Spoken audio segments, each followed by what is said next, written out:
Hi friends, welcome to my channel. ఈరోజు video Rayalaseema రాగి సంగటి, దాంట్లోకి బెస్ట్ కాంబినేషన్ కోడికూర పులుసు అండి. నేను చెప్పిన టిప్స్తో చేయండి. మొదటిసారి వండే వాళ్ళు కూడా చాలా పర్ఫెక్ట్గా చేస్తారు. ఈ రాగి సంగటి కోడికూర కాంబినేషన్ చాలా బాగుంటుందండి. ఇప్పుడు మన రాగి సంగటి ఎలా తయారు చేసుకోవాలో చూద్దాము. నేను ఇక్కడ 1 గ్లాస్ బియ్యం తీసుకున్నానండి. దాన్ని 3 సార్లు వాష్ చేసుకుని తీసుకోవాలి. ఇక నేను తీసుకున్న చిన్న గ్లాసు రైస్ అయితే మనకి నలుగురికి అయితే సరిపోతుందండి. క్వాంటిటీ ఎక్కువగానే అవుతుంది.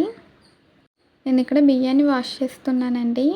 మీరు కనుక ఎప్పుడు ట్రై చేయకపోతే రాగి సంగటి కోడికూర ట్రై చేయండి, ఇంకా అదిరిపోతుంది. బియ్యాన్ని వాష్ చేసానండి. ఇప్పుడు అందులోకి వాటర్ వేసుకుని నానబెట్టుకోవాలి. ఒక అరగంట ముందు కడిగి నానబెట్టుకుంటే సరిపోతుందండి. ఇక్కడ నేనైతే బియ్యాన్ని కడిగి నానబెట్టేసానండి. ఇప్పుడు అరగంట పాటు నానాలి. ఇప్పుడు మనకి బియ్యం నానిపోయిందండి. నానిపోయాక చూపిస్తున్నాను. నానిపోయింది. ఇప్పుడు వేరే గిన్నెలోకి ఏ గ్లాస్తో అయితే మనం బియ్యం తీసుకున్నామో అదే గ్లాస్తో 11 గ్లాసులు వాటర్ తీసుకోవాలండి.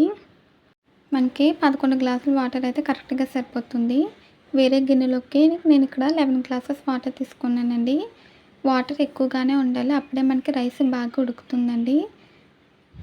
మీరు కనుక ఫస్ట్ టైం మా ఛానల్ చూస్తున్నట్టయితే ప్లీజ్ లైక్, షేర్, సబ్స్క్రైబ్ చేయండి. ఈ రాగి సంగటి కోడికూర మీలో ఎంతమందికి ఇష్టమో కామెంట్స్లో తెలియచేయండి. ఇలా వాటర్ తీసుకున్నాక స్టవ్ మీద పెట్టుకోవాలండి. తర్వాత మనం నానబెట్టిన బియ్యం వేసి ఉడికించుకోవాలి. 1 గ్లాసు రైస్కి 11 గ్లాసులు వాటర్ అండి. నానబెట్టిన రైస్ మొత్తం కూడా నేను వేసేసాను. ఇప్పుడు మూత పెట్టాలండి. మూత పెట్టి ఉడికించుకోవాలి. ఇది ఉడుకుతూ ఉంటుందండి. ఈలోపు మనం వేరే ప్లేట్లోకి రాగి పిండి తీసుకోవాలి. రాగి సంగటి అంటే రాగి పిండితో చేస్తాం కదండి. ఏ గ్లాస్తో మనం బియ్యం తీసుకున్నామో అదే గ్లాస్తో 2 గ్లాసులు పిండి తీసుకోవాలండి. రాగి పిండి క్వాంటిటీ డబల్ తీసుకుంటే మనకి ఆ ఫ్లేవర్ ఎక్కువగా తెలుస్తుంది, టేస్ట్ బాగుంటుందండి. 1 గ్లాసు బియ్యానికి 2 గ్లాసులు రాగి పిండి తీసుకోవాలి. ఇక నేను చెప్పిన టిప్స్తో కొలతలతో పర్ఫెక్ట్గా వస్తుందండి. అలా ట్రై చేయండి. ఇక్కడైతే మనకు అన్నం పొంగొచ్చిందండి. మూత తీసి గట్టి పెట్టి కలిపాను. ఇప్పుడైతే అన్నాన్ని మెత్తగా సాఫ్ట్గా అయ్యేంతవరకు కూడా ఉడికించుకోవాలండి. నేను ఉడికిపోయాక చూపిస్తున్నాను. ఇలా నొక్కి చూస్తే చాలా అంటే చాలా సాఫ్ట్గా అయిపోవాలండి. మెత్తగా జావలాగా అయిపోవాలి. అప్పుడే మనకి రాగి సంగటి పర్ఫెక్ట్గా వస్తుందండి. ఇప్పుడైతే మనకు ఉడికిపోయింది.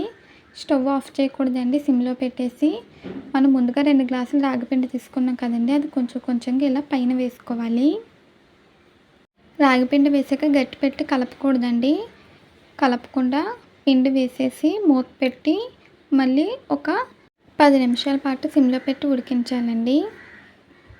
నేను ఇక్కడ మూత పెట్టేసాను. ఇప్పుడు సిమ్లో పెట్టేసి 10 నిమిషాల పాటు ఉడికించుకోవాలి. నేను 10 నిమిషాల తర్వాత మీకు చూపిస్తానండి. ఇప్పుడు మూత తీసాను. ఇప్పుడు దీన్ని బాగా కలుపుకోవాలండి. ఇది ఉండలు కట్టేస్తుంది. ఉండలు లేకుండా బాగా కలుపుకోవాలి. ఇది కలపడమే కొంచెం కష్టమండి, కానీ బాగా కలుపుకోవాలి ఉండలు లేకుండా. ఇప్పుడు ఈ రైస్కి సరిపడా ఉప్పు వేసానండి. ఉప్పు వేసి బాగా మిక్స్ చేసుకోవాలి. ఈ రాగి సంగటి చేయడం చాలా ఈజీ అండి. మనకి ఇంట్లోనే తయారు చేసుకోవచ్చు సూపర్ టేస్టీగా. ఇప్పుడు నేను కలిపేసానండి ఉండలు లేకుండా. ఇలా కొంచెం స్ట్రాంగ్గా ఉన్న గరిటె తీసుకుని బాగా మిక్స్ చేసుకోవాలి. ఇప్పుడైతే మనకి రాగి సంగటి అయితే రెడీ అయిపోయిందండి. దీన్ని ఇప్పుడు మనం తయారు చేసుకోవాలి.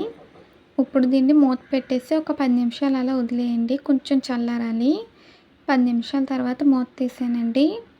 ఇప్పుడు మనకి ఆ రాగి పిండి కూడా మొత్తం బాగా ఉడికిపోతుంది. 10 నిమిషాల తర్వాత ఈ రైస్ని రాగి సంగటిలాగా ఒత్తుకోవాలండి.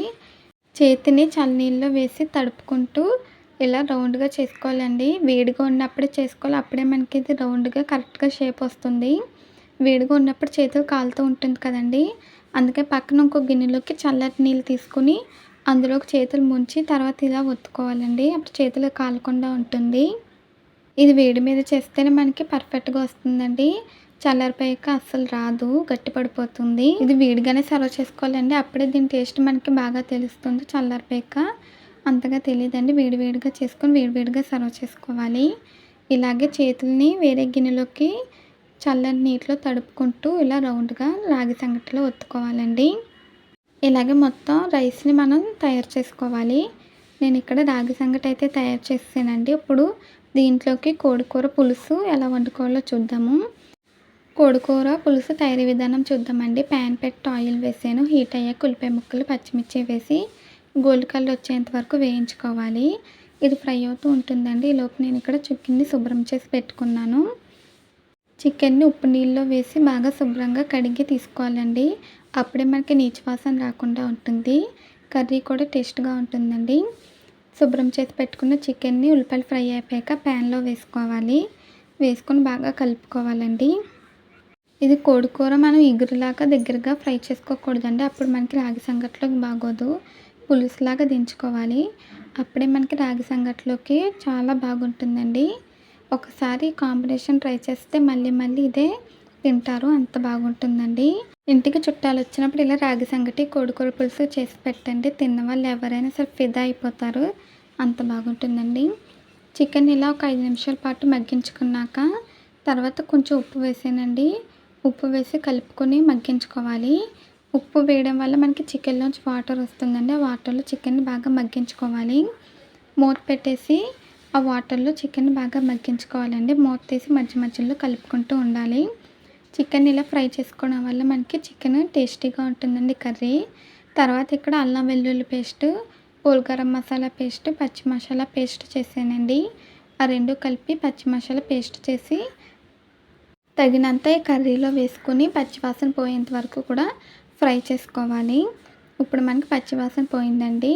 తర్వాత తగినంత పసుపు, తగినంత కారం మీ స్పైసీకి తగ్గట్టుగా చేసుకోండి ఫ్రెండ్స్. తర్వాత రుచికి సరిపడ ఉప్పు వేసుకోవాలండి.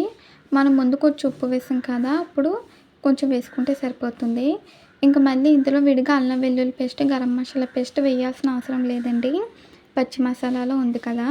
ఈ మసాలాలన్నీ వేసాక బాగా కలుపుకొని మూత పెట్టి మగ్గించుకోవాలండి. ఇలా మగ్గించడం వల్ల ఆయిల్లో బాగా ఫ్రై అవుతుంది. ఈ మసాలాలన్నీ చికెన్కి బాగా పడతాయండి. చికెన్ కర్రీ టేస్టీగా యమ్మీగా వస్తుంది. ఇప్పుడు ఇలా ఆయిల్ సపరేట్ అయ్యేంత వరకు వేయించేయండి. తర్వాత ఇందులోకి వాటర్ వేసుకోవాలి. తగినంత వేసుకోవాలండి. ఈ చికెన్ కర్రీ మనకి రైస్లోకి, రాగి సంగటిలోకి, ప్లెయిన్ బిర్యానీలోకి చాలా బాగుంటుందండి. వాటర్ వేసి కలుపుకున్నాక మూత పెట్టి మీడియం ఫ్లేమ్లో 5 నిమిషాల పాటు ఉడికించాలండి. తర్వాత లో ఫ్లేమ్లో పెట్టుకొని ఉడికించుకోవాలి. ఇప్పుడైతే మనకి చికెన్ కర్రీ రెడీ అయిపోతుందండి. ఇంకొంచెం దగ్గరికి రావాలి. మధ్యలో ఒకసారి మూత తీసి కలుపుకోవాలండి. ప్లీజ్ ఈ వీడియో నచ్చితే లైక్ చేయండి. ఇప్పుడు మూత పెట్టానండి. ఇంకొంచెం ఉడకాలన్నాను కదా, ఇప్పుడు మూత తీసానండి. మనకైతే పర్ఫెక్ట్గా ఉడికిపోయింది. కన్సిస్టెన్సీ కూడా ఇలా ఉండాలండి. ఇప్పుడు స్టవ్ ఆఫ్ చేస్తే రాగి సంగట్లోకి చాలా బాగుంటుంది. వేడివేడిగా మనకి కోడికూర పులుసు అయితే రెడీ అయిపోయిందండి. ఇప్పుడు ఒకసారి కలుపుకొని స్టవ్ ఆఫ్ చేసాను. ముందు కోడికూర వండేసుకొని తర్వాత రాగి సంగటి తయారు చేసుకొని వేడివేడిగా సర్వ్ చేసుకోవాలండి. ఇప్పుడు మనకి కోడికూర పులుసు రెడీ అయిపోయింది. అంతేనండి, చాలా ఈజీగా టేస్టీగా మనకి రాయలసీమ స్టైల్లో రాగి సంగటి, కోడికూర పులుసు రెడీ అయిపోయింది. ఇప్పుడు దీన్ని మనం సర్వ్ చేసుకోవాలండి. ఇప్పుడు నేను టేస్ట్ చేసి చెప్తానండి. ఇలా రాగి సంగటి పైన మనం కోడికూర పులుసు వేసుకొని కావాలంటే కొంచెం నెయ్యి వేసుకోవచ్చండి. నెయ్యి ఇష్టం లేకపోతే స్కిప్ చేసేయచ్చు. వేసుకొని బాగా కలుపుకొని తినాలండి. చాలా బాగుంటుంది. మధ్య మధ్యలో ఉల్లిపాయ నంచుకుంటూ నిమ్మకాయ పిండుకొని తింటే ఇంకా అదిరిపోతుందండి. ఇప్పుడైతే నేను కోడికూర పులుసులో రాగి సంగటి కలుపుతున్నాను. చికెన్ కర్రీ కూడా చాలా పర్ఫెక్ట్గా ఉడికిందండి. నేనైతే టేస్ట్ చేసానండి. సూపర్గా ఉంది, చాలా బాగుంది. మీకు కూడా చూస్తుంటే తినాలనిపిస్తుంది కదండి. ఇంకెందుకండి ఆలస్యం, మీరు కూడా ఇలా వేడివేడిగా రాగి సంగటి, కోడికూర పులుసు చేసుకుని తినండి. రుచి అద్భుతంగా ఉంటుంది. చల్లగా వర్షాలు పడుతున్నాయి కదండి, ఇలా ట్రై చేయండి. ఈ వీడియో నచ్చితే ప్లీజ్ లైక్ చేయండి, షేర్ చేయండి, సబ్స్క్రైబ్ చేయండి. అలాగే పక్కనున్న బెల్ ఐకాన్ క్లిక్ చేయండి. ఈ వీడియో నచ్చితే కామెంట్ చేయండి. మళ్ళీ కొత్త వీడియోతో కలుద్దాము. Bye friends.